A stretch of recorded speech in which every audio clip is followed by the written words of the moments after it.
She had that Camarillo Brillo flaming out along ahead. I mean her Mendocino Beano. Today we are going to be brewing up my Camarillo Brillo in tribute to Frank Zappa, and basically because I'm using Amarillo and Cascade hops. Pretty simple grain bill there. We got 4 kilograms of pale ale malt, and we're doing 125 grams of carapils, 250 grams of crystal rye and 125 grams of crystal 60. Hops, originally as I've got it down at the minute, I was going to do 20 grams of Amarillo for an hour, then 50 grams of Cascade for 10 minutes, then flame out I was going to go with 20 grams Amarillo, 50 grams Cascade, and then do a dry hop of 50 grams Cascade. But I've just watched a video by Dr. Hans, and he was warning hapless ginger brew off using too much Cascade in a dry hop, and he was warning about the fact that it can make it taste a bit grassy. And one of the last beers that I brewed tasted really grassy, so I went and checked back in my notes, and I'd actually dry up that with 50 grams. So I've now decided that I'm going to drop down the flame out edition of Cascade and the dry up edition to 25 grams because I don't want to get that grassiness again. If you saw my previous video, you'll know that I'm going to be reusing my yeast that I use on my Ghost Ship clone. So just got it there, just took it out of the fridge, poured all the excess beer off that was on the top, and leaving that to come up to room temperature, and that'll be what. So we're about 20 minutes into Brewday.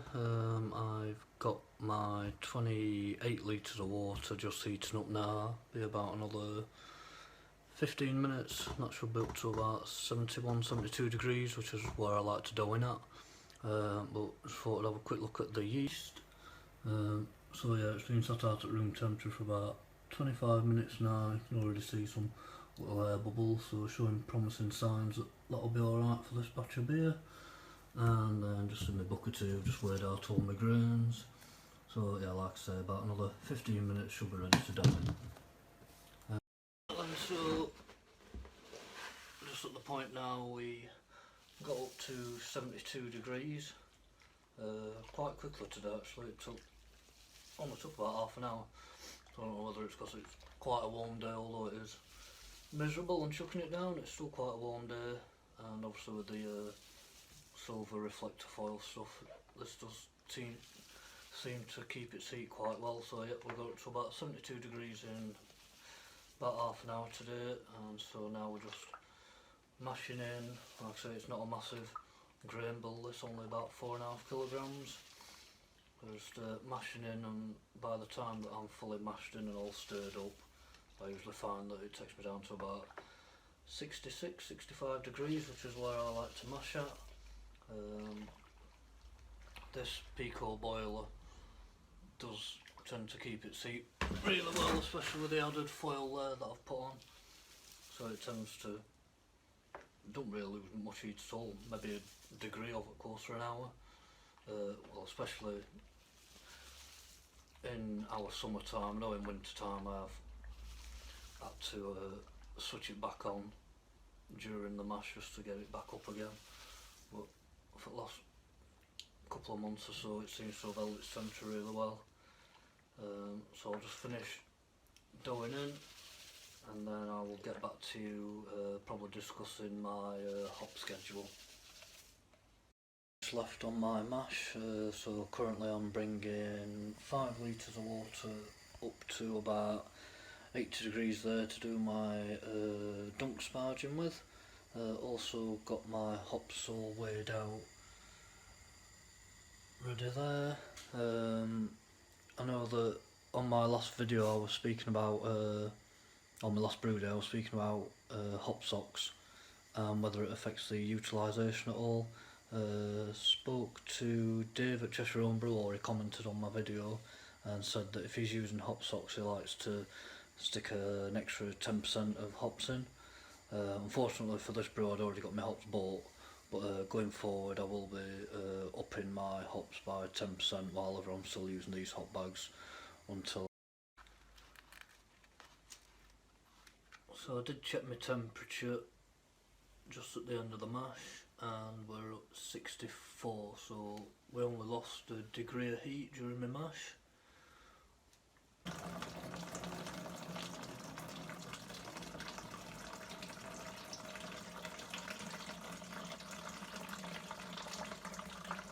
I like to let that drain out for a while, and then I've got 5 litres or 80 degree water which I'll pull back through my grain bag, let it all drain into there and then chuck it into my boiler.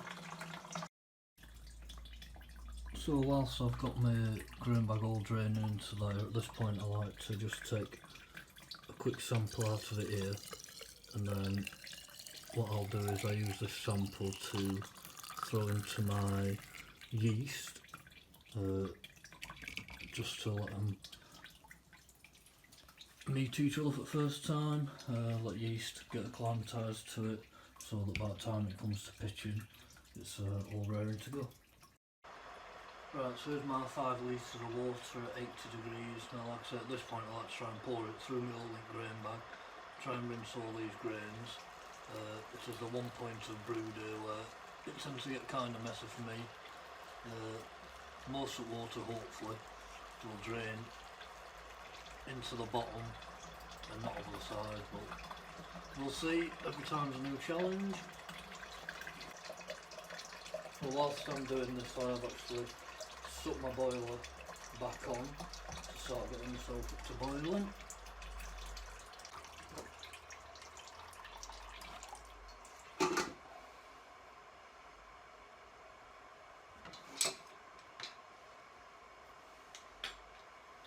Right, so I've collected my 5 litres there, I'll just chuck that in with the rest of it.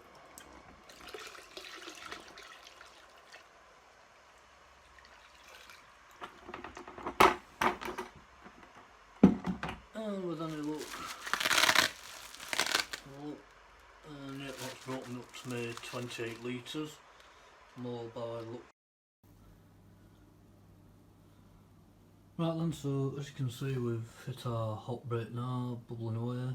So starting my hour boil now, and first one's going in are my 20 grams of Amarillo. In they go, and like I said, they'll be in for an hour, and then set me timer for 45 minutes, and at that point I'll stick a proto-flock in and my wort chiller in. Just get this one cracked up, and this is a bottle of my Cascade smash beer that I brewed about 3 or 4 weeks back. It's usually about this time in my boil that I like to take my sample that I took and throw it in with my yeast to get time to get working. So that's that there. Right then, so I'm just going to grab my star sign. There we go, so just give this a little quick old blast with star sign. Like I said, this has probably been sat at room temperature now for about an hour and a half. So it's looking like it's starting to come to life. Yep, nice little pot there. And all I'm going to do is pop this little bit of wort into there, get it time to get acclimatised before we actually throw it in later. Get a chance to wake up and start eating that.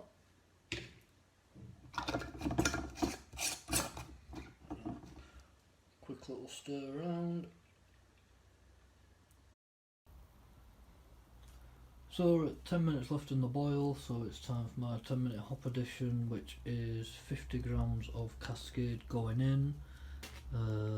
5 minutes ago we put the well-flock tablet in on the wort chiller.